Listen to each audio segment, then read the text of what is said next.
Para ter alta performance, a gente precisa de velocidade e estabilidade. E por isso, a Genial desenvolveu o Trader Cockpit, especialmente pensado para você, trader. O Trader Cockpit é um gerenciamento de risco unificado que você só encontra na Genial. Aqui você tem o MetaTrader 5, a plataforma de negociação mais utilizada do mundo, com a maior velocidade que você já viu. E desenvolvemos também o G-Trader, uma ferramenta exclusiva com foco em alta performance e estabilidade. E não é à toa que a Genial é conhecida como a casa do trade. Com o Trader Cockpit, você vai pilotar uma máquina de investimentos. Investe em ações e futuros. Vem com a gente vencer na Genial.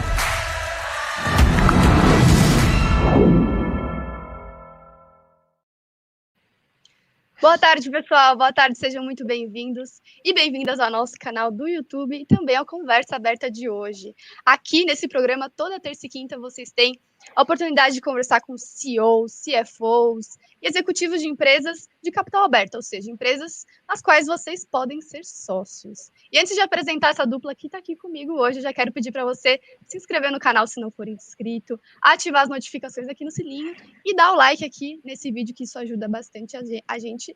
Eu sou Isabela, jornalista aqui da casa, e aqui comigo hoje eu tenho Edson Tickli, que é CFO da Minerva Foods. Edson, que já esteve aqui com a gente outras vezes. Tudo bem, Edson?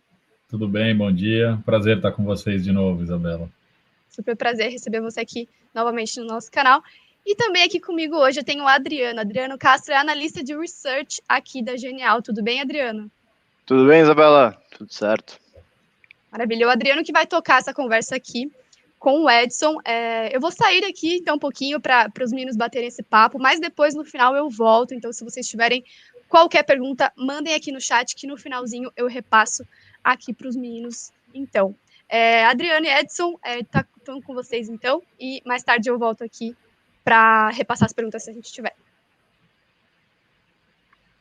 Obrigado, Isabela. Obrigado. Tudo bem, Edson? Como você está? Boa tarde.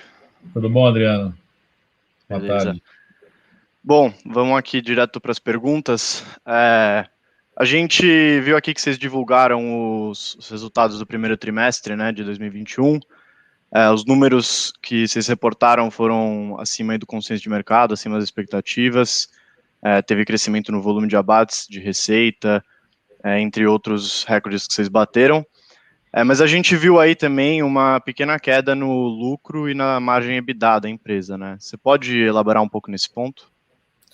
Posso, claro. Bom, vamos lá. A queda, começando aí pela notícia, talvez a notícia negativa. A gente realmente teve uma queda na margem EBITDA, que acabou influenciando uma pequena queda aí de 4% no lucro líquido quando comparado com o mesmo TRI do ano passado. Isso tem a ver com a pressão maior de custos que a gente teve no primeiro TRI, principalmente preço do gado. Falando de Brasil, a gente está num ciclo mais negativo, um ciclo de retenção de fêmeas que tira um pouco de disponibilidade de animais para abate e fez com que os preços começassem a subir com mais força a partir do último trimestre do ano passado. Além disso, a gente tem a temporada de chuvas, ela atrasou aqui no Brasil em alguns estados, e com isso o gado de pasto que viria a partir de março e abril, ele atrasou, ele deve vir aí maio, junho. Você teve uma temporada de chuvas mais atrasada e mais prolongada em estados como, por exemplo, o Mato Grosso, que é um estado super importante em termos de rebanho bovino. Então, isso tudo fez com que a gente tivesse uma pressão um pouco maior de custos no Brasil, nesse trimestre. Além disso, a exportação ela começou a ganhar corpo a partir de março. Então, a gente teve janeiro e fevereiro, meses muito fracos em relação ao desempenho, por exemplo, do quarto TRI do ano passado, porque você tem o mercado interno normalmente em ressaca, né, porque você teve as festas de fim de ano, e com pandemia você tem também a renda do consumidor um pouco menor do que no ano passado. Então, com isso, a gente teve um mês de março em que os preços de carne ainda estavam bons, mas estavam caindo. Mês de fevereiro, preços de mercado interno já tinham caído bastante, e a exportação só foi começar a retomar no início de março. Então, de 3 meses do trimestre, a gente pode dizer que a gente teve 2 meses mais fracos e um mês muito forte. E aí, é por isso que a gente teve uma queda aí de 80 basis points na margem EBITDA. Mas eu acho que tem um destaque muito interessante nesse trimestre, Adriano. A despeito da queda na margem, a quantidade de EBITDA que a gente gerou, medida em dinheiro, né, em milhões de reais, ela aumentou quase 100 milhões de um trimestre no primeiro TRI 21 contra o primeiro TRI 20. E por que isso? Porque a companhia cresceu 39% a sua receita líquida. E esse crescimento ele veio basicamente das operações fora do Brasil, das operações da nossa subsidiária Athena Foods, que reúne as operações de abate, desosse e comercialização de carne na Argentina, Uruguai, Paraguai e Colômbia. E aí eu destaco principalmente o Paraguai e a Colômbia, tiveram um desempenho espetacular do ponto de vista de crescimento de receita, volumes e principalmente de margens. Então, quando a gente coloca tudo isso na conta, a gente realmente teve uma queda de 80 basis points na nossa margem EBITDA, que acabou influenciando marginalmente o lucro líquido, caiu 4%, como eu falei, mas a gente teve um crescimento de top line de 39%, que é um resultado realmente bastante significativo, principalmente quando a gente compara com a expectativa dos analistas e do mercado antes da divulgação do balanço. Entendi, legal. E bom, a gente entendeu aí que a divisão Athena aí, que é a divisão fora do Brasil, foi a que mais gerou receita dessa vez para vocês pela primeira vez na história da empresa, né? Exato. E vocês pretendem continuar dando maior foco para operações fora do Brasil? E aproveitando também, vocês têm perspectivas positivas para o ciclo do gado no Brasil, que claramente está bastante desafiador o cenário num curto, médio prazo? O que acontece? O fato da gente ter uma empresa tão bem diversificada, né? Hoje o Brasil é 44%, 43% da nossa operação. A Athena Foods, pela primeira vez, passou o Brasil e foi 50% da nossa operação no trimestre anterior. Isso nos dá uma condição de arbitrar o mercado. Então, dependendo do preço do gado nas regiões e os mercados que cada país consegue atender, eu consigo, através de arbitragem, acelerar ou desacelerar uma planta, uma região ou um país para conseguir maximizar a margem da companhia como um todo. Então, independente da região onde eu estou aumentando ou diminuindo o abate, o que importa para mim é como está se comportando a margem da companhia global. E aí, nesse cenário, o que a gente tem hoje, né? A gente tem o Brasil num ciclo negativo de gado, que deve perdurar por pelo menos esse ano e o ano que vem. A gente espera uma mudança só em 2023. E isso é natural, Adriano, isso não tem nada de problemático, pelo contrário, a gente só consegue crescer o rebanho se a gente tiver um ciclo de retenção de fêmeas, que aumenta a produção de bezerros e, portanto, aumenta o número de cabeças de gado prontas para abate. Só que a natureza precisa aí de 24 meses para poder a vaca ter o bezerro crescer e ele está pronto para ser abatido. Por isso que os ciclos duram em média de 2 a 3 anos. Então, a gente entrou num ciclo de retenção muito forte de fêmeas, que vai efetivamente tirar animais prontos para o abate no curto prazo, mas isso é uma boa notícia, porque você está criando um pulmão de mais animais vindo para o mercado, provavelmente a partir de 2023. Quando a gente olha os outros países, a gente tem Argentina e Paraguai numa situação ainda bastante favorável de ciclo, a gente tem a Colômbia também numa situação favorável de ciclo, e o único país que ainda está, mas já está saindo de uma situação negativa de ciclo é o Uruguai. A partir do ano passado, o Uruguai começou a ter uma disponibilidade maior de animais, e a gente espera que o Uruguai entre num ciclo positivo. Então, você vê, de 5 geografias que a gente está atuando, praticamente só o Brasil vai estar num ciclo negativo nos próximos 2 anos, e isso nos permite, através da diversificação geográfica, tirar proveito dessa situação e continuar mantendo margens elevadas. Eu queria destacar também que a gente, às vezes, fica muito preocupado com o preço do gado, porque, obviamente, é 80% do nosso custo. Mas tem que lembrar que o modelo de negócio da Minerva e dos frigoríficos em geral, ele é um modelo de spread business, ou seja, a gente não está interessado no quanto eu vou pagar pelo gado, mas sim na diferença do quanto eu pago pelo gado e quanto eu consigo vender a carne. E aí, quando a gente olha a situação de oferta e demanda global, a gente vê um desbalanço enorme hoje entre oferta e demanda. Quer dizer, a demanda cresce muito fortemente na Ásia, principalmente, na China, que é o principal destaque, e a oferta global não consegue acompanhar esse crescimento. Então, o que isso gera? Isso gera uma baita oportunidade para uma região como a América do Sul, que consegue aumentar rebanho, consegue aumentar volumes na exportação e, portanto, tem capacidade de tirar proveito dessa situação, inclusive aumentando preços. Então, a despeito da pressão de custos que a gente está tendo no preço do gado, a gente tem tido uma capacidade muito grande de repassar preços na exportação. E aí a gente tem uma diferenciação muito importante entre os frigoríficos que têm acesso à exportação e os que estão apenas atuando no mercado interno. No mercado interno a situação é completamente diferente, a gente sabe que pandemia, desemprego, renda em queda, não permitem que as pessoas consigam pagar mais caro pela carne. A carne subiu muito e agora os preços estão caindo exatamente por uma falta de demanda, a falta de renda que consiga suportar esse aumento. Por outro lado, na exportação, desde março, a gente vê aumentos quase que semanais nos preços exportados. Se a gente pegar os dados de abril, por exemplo, os preços de abril em dólar, eles são cerca de 10% em média maiores do que os preços em dólar que a gente praticava em abril do ano passado. Então, a gente tem um cenário muito positivo na exportação, que a despeito dos aumentos do preço do gado, a gente está muito confiante que a gente vai conseguir continuar repassando preços, e essa margem de primeiro TRI deve ser a pior margem do ano, como, aliás, sazonalmente sempre é, né? O primeiro trimestre, sazonalmente, ele é sempre o mais fraco de todos os anos. Uhum. Bom, então, deu para entender aí que a Minerva tem uma grande vantagem perante outros frigoríficos brasileiros, porque vocês têm a capacidade de exportar, né? E vocês ganham aí até com o câmbio e conseguem repassar preços. Mas, pensando na operação do Brasil, vocês ainda acham que existe repasse de preço para ser dado, tanto no atacado quanto no varejo? A gente acha que o mercado doméstico deve ter uma melhora a partir do segundo semestre. Então, a gente acha que com a vacinação andando mais fortemente e penetrando mais na população, a gente tende a ter a economia voltando ao normal. Existe um hiato do produto muito grande que deve começar a ser preenchido pós-vacinação. Isso deve trazer mais renda para as pessoas, diminuição de desemprego e, com isso, aumento no consumo de carne bovina, abrindo espaço, inclusive, para a gente ter melhora de rentabilidade. Carne bovina é um produto que tem uma elasticidade de renda, Adriano, muito alta, ela é maior do que 1. Uhum. Portanto, se você der mais renda para as pessoas, 1% a mais de renda, aumenta mais do que proporcionalmente o consumo de carne bovina em países como o Brasil, por exemplo. Claro.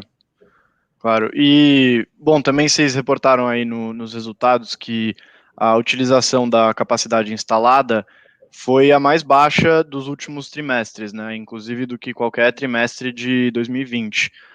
A gente gostaria de entender um pouco melhor como que isso afeta a empresa e como que vocês pretendem reverter essa situação.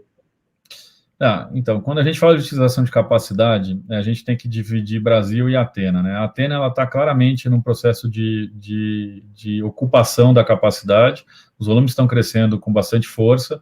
A utilização de Athena já bateu 73% e a gente acredita que vai chegar a 80% até o final do ano. No Brasil, a situação é um pouco diferente. A gente antecipou algumas paradas de planta que ocorreriam no segundo e terceiro TRI, paradas normais de higienização, manutenção, paradas que você faz normalmente todo ano, e a gente normalmente faz isso durante a temporada de seca, onde você tem menos gado disponível. A gente acabou antecipando para o primeiro TRI, especialmente no Mato Grosso, que é o estado, como eu falei, o estado que talvez esteja com a maior dificuldade de fazer sourcing de gado.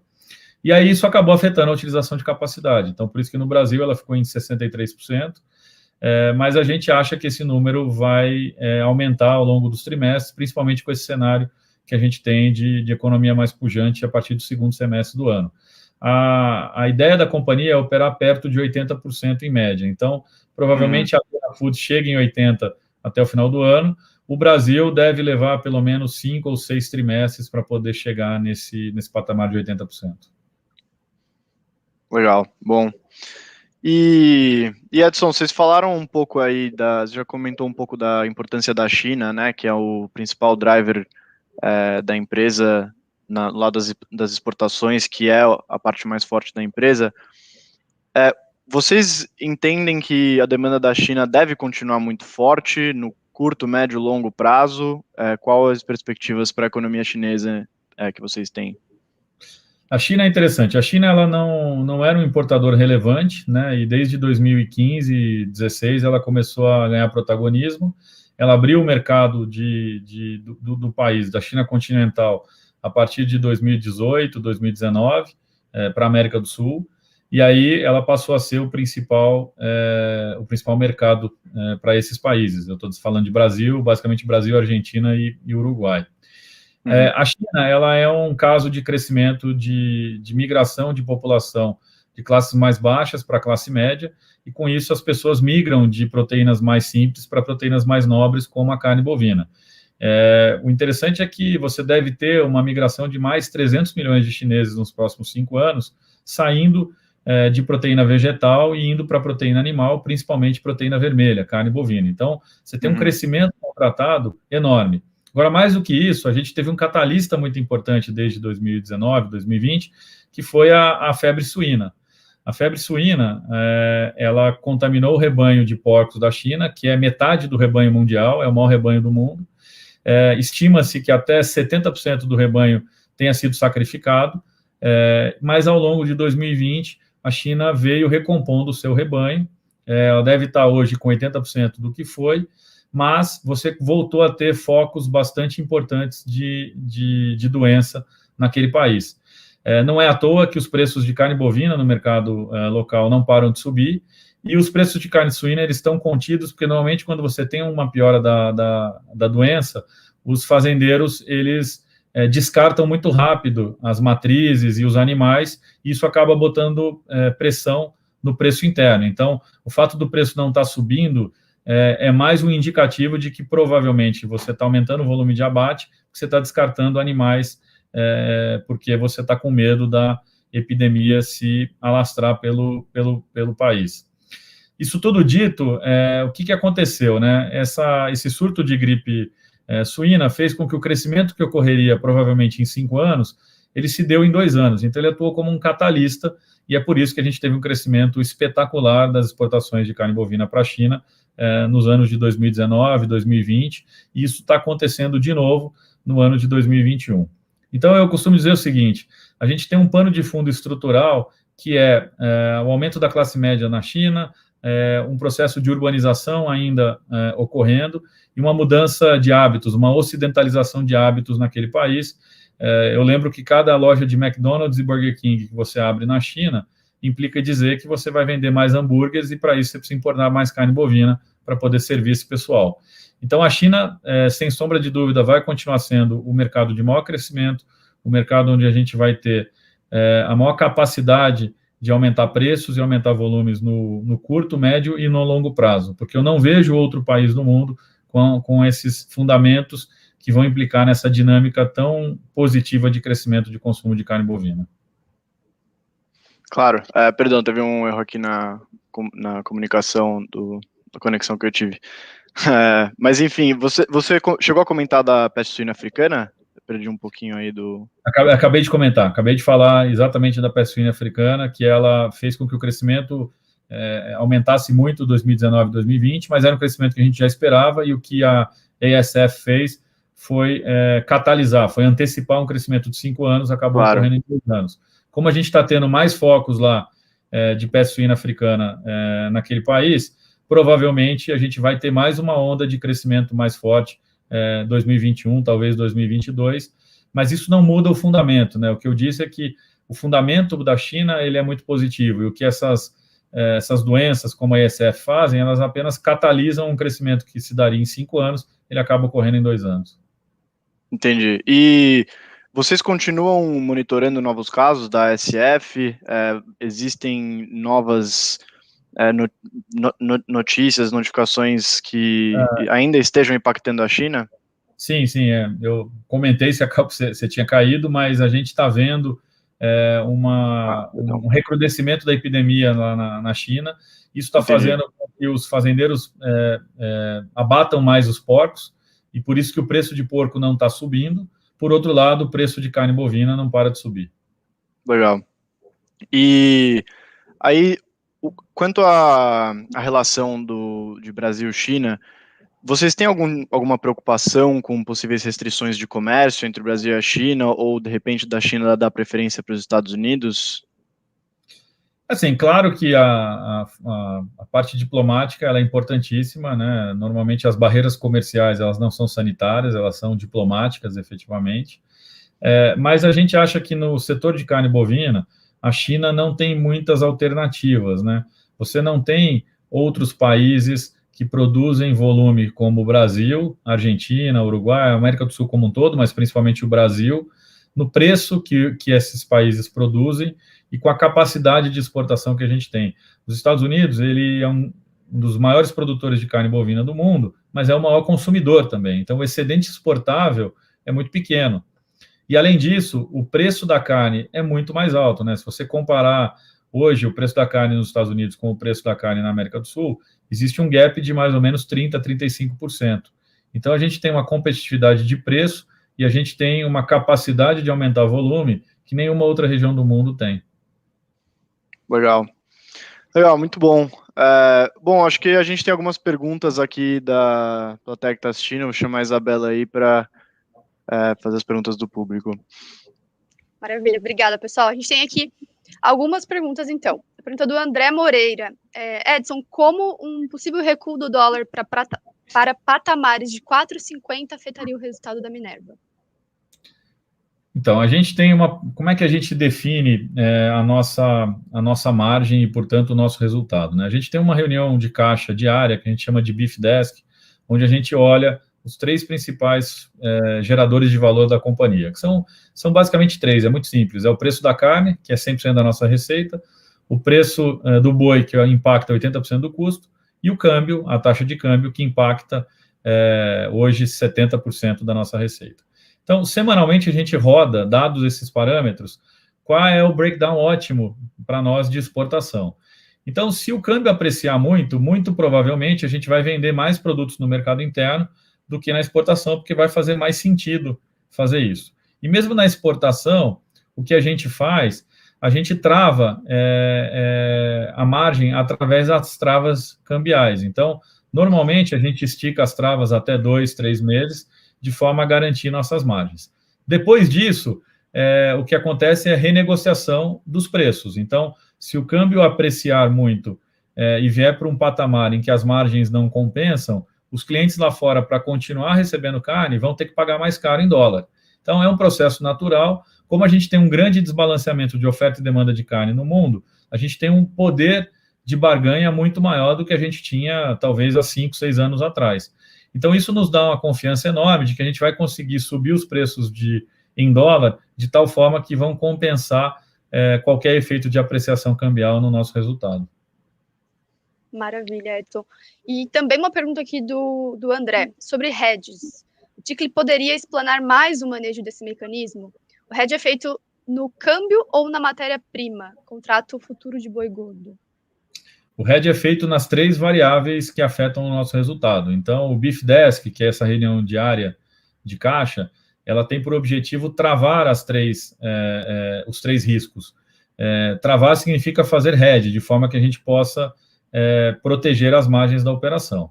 Então, a gente tem 2 tipos de decisão de hedge. Uma decisão de hedge que eu chamo de fluxo, que vai impactar a nossa margem, que é o que a gente vai fazer para travar o boi, travar o câmbio e fazer a nossa venda de carne de forma que a gente trave essas 3 pontas e proteja a nossa margem.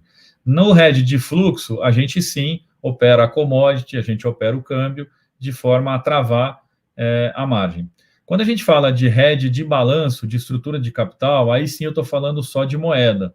Então, do que eu estou falando? Estou falando de uma dívida de longo prazo em que 80% dela hoje está indexada à variação cambial e como forma de proteger o nosso balanço contra as variações bruscas da moeda, a gente desenvolveu uma política de hedge que implica hoje em ter, no mínimo, 50% da exposição de longo prazo protegida. Então, a gente tem que diferenciar os 2 tipos de hedge. O hedge que eu chamaria de operacional, que é do nosso fluxo, e o hedge de balanço, que tem a ver com a estrutura de capital da companhia.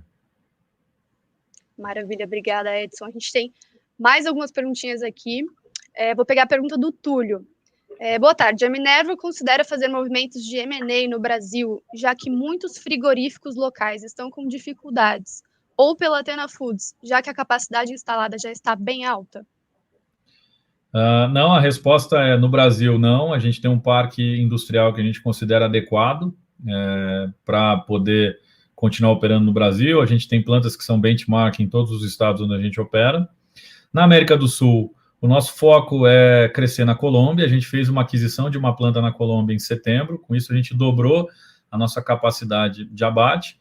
A Athena Foods ainda tem um espaço bom para a gente ampliar a utilização de capacidade. A gente comentou isso aqui. Ela opera hoje a 73, deve chegar em 80, provavelmente no final do ano. E, teoricamente, você pode ir até 85%, 88% desse setor. O 100% desse setor é por volta de 88%, 90%. Então, acho que ainda tem um espaço grande para crescer. Agora, a Colômbia a gente vê como uma grande oportunidade, um país que pode ainda ser consolidado, um país que está conseguindo abrir cada vez mais mercados e em que o preço da matéria-prima, o preço do boi, é o mais barato da América do Sul hoje. Então, se você conseguir abrir mercados na Colômbia, passa a ser a melhor forma de arbitrar preço do gado / preço da carne internacionalmente através de exportações. Então, se a gente definir metas de crescimento, serão na América do Sul, especificamente na Colômbia, e serão operações pontuais como a que a gente fez em setembro do ano passado. Maravilha, Edson, obrigada. O Sérgio Castro, ele quer saber como a Minerva enfrenta os desafios logísticos brasileiros com produtores tão distantes dos mercados consumidores e trabalhando com produtos tão perecíveis. Bom, a gente tem 2 desafios logísticos importantes. Primeiro, o transporte do gado, né? A gente não transporta gado mais do que 200 quilômetros de raio da nossa planta. 200, 300 quilômetros é o máximo econômico para a gente poder fazer esse transporte.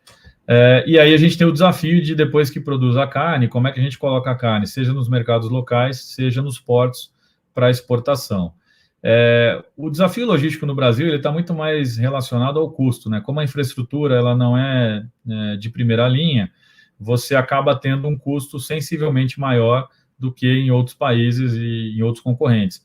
Eu vou dar um exemplo que fica mais caro a gente mover a carne da planta de Barretos, por exemplo, até o Porto de Santos, do que de mover a carne do Porto de Santos até o Porto de Xangai. Para vocês terem uma ideia do desafio logístico. Partindo aqui para a próxima pergunta, tem bastante pergunta aqui hoje. O Evandro Medeiros, ele quer saber, normalizada a situação do rebanho suíno global, deve haver redução da demanda por proteína bovina? Então, a resposta ela tem a ver com a China, né? Quer dizer, a normalização do rebanho suíno global significa a normalização do rebanho suíno na China, dado que a China é 50% do rebanho mundial. Como eu falei anteriormente, a gente acha que essa queda no rebanho suíno dada pela febre suína africana, ela atuou como um catalista de um crescimento de consumo de proteína bovina que ocorreria de qualquer maneira. A diferença é que isso ocorreria em 5 anos, ocorreu em 2 anos. Portanto, quando você tiver o rebanho normalizado, as pessoas não vão voltar atrás nos hábitos de consumo que elas adquiriram. Então, provavelmente, a gente não vai ter o crescimento extraordinário que a gente teve aí nos últimos 2, 3 anos, mas você vai continuar tendo um crescimento importante na China, porque, de novo, lembra que o cenário base nos próximos 5 anos, você ter mais 300 milhões de chineses emergindo para a classe média. Isso é um Estados Unidos inteiro, em termos de mercado consumidor. Então, mesmo que você reponha rapidamente o rebanho suíno, você tem um espaço de crescimento já dado pelos fundamentos de população, urbanização e ocidentalização de hábitos na China. Maravilha. Agora eu vou colocar aqui mais uma última pergunta do Tiago Azevedo. O Tiago quer saber um pouquinho mais como está a situação da Argentina com relação às exportações e qual o impacto possível desses bloqueios na empresa. Essa pergunta é excelente, porque me dá a oportunidade de desfazer alguns mitos que a imprensa brasileira faz em relação à Argentina. As medidas que o governo argentino tomou, ela não restringiu nada dos volumes de exportação. O que eles fizeram foi tornar as regras mais rígidas, privilegiando as empresas mais profissionais e mais estruturadas.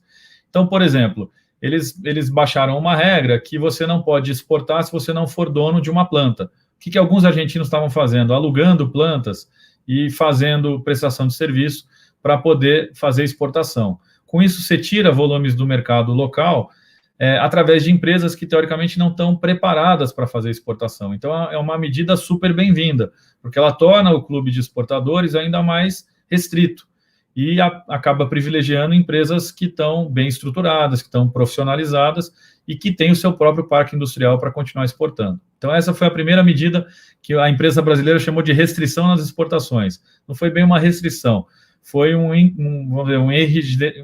foi tornar as regras mais rígidas E óbvio que o intuito do governo argentino é sobrar mais volume no mercado interno.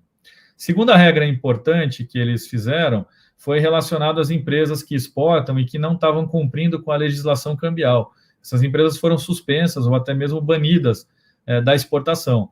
Isso também é super bem-vindo, porque nós, como uma empresa de capital aberto, profissional, um grupo multinacional, a gente não tem como burlar esse tipo de regra. Não faz parte do nosso DNA operativo ir para um país para burlar as regras que estão vigentes naquele país. Então, mais uma regra que, de um lado, restringiu as exportações, porque ela diminuiu o número de players aptos a exportar, mas, do outro lado, é super saudável para o bom funcionamento do setor. Então, assim, essas foram as medidas na Argentina. Não teve nenhuma medida de imposição de volumes, de imposição de volumes mínimos em mercado interno. O que a gente faz, a gente mudou o nosso mix na Argentina. Então, nossos produtos processados, eles hoje têm um custo de produção muito menor e, portanto, nos permitem vender com preço também mais barato, mesmo assim, preservando a nossa rentabilidade. E isso tem ajudado a abastecer o mercado local. A renda na Argentina caiu muito mais do que no Brasil, então as pessoas têm muito menos condição de pagar por carne bovina. Então, você poder suprir essas pessoas com substitutos como hambúrguer, salsicha, patês, você dá uma condição de consumo de proteína mais barata num preço que as pessoas podem pagar.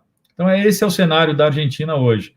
As notícias que chegam, elas são muito mal divulgadas e as pessoas realmente ficam sem entender exatamente qual foi o intuito das medidas que o governo tomou. Obrigada, Edson. A gente vai chegando aqui, então, ao finalzinho aqui do Conversa Aberta. Quero agradecer a nossa audiência pelas perguntas. Foi um papo muito rico aqui. Quero também agradecer ao Edson. Obrigada, Edson, mais uma vez por topar participar do Conversa Aberta. Fica o convite também para você voltar no próximo trimestre para falar mais um pouquinho da Minerva. Agradeço e convite aceito. Estaremos aqui depois do segundo trimestre. Maravilha. Adriano, também muito obrigada pela participação. E também fica o convite aí para você participar futuramente de outras lives nossas. Claro, vamos para esse próximo resultado aí com o Edson.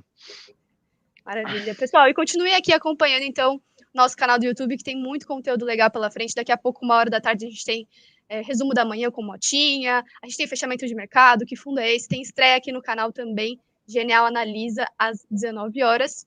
E, claro, já deixa o seu like aqui nesse vídeo, que isso ajuda bastante a gente. Se inscreve no canal e ativa as notificações para não perder nenhum dos nossos conteúdos. Tchau, pessoal. Até a próxima.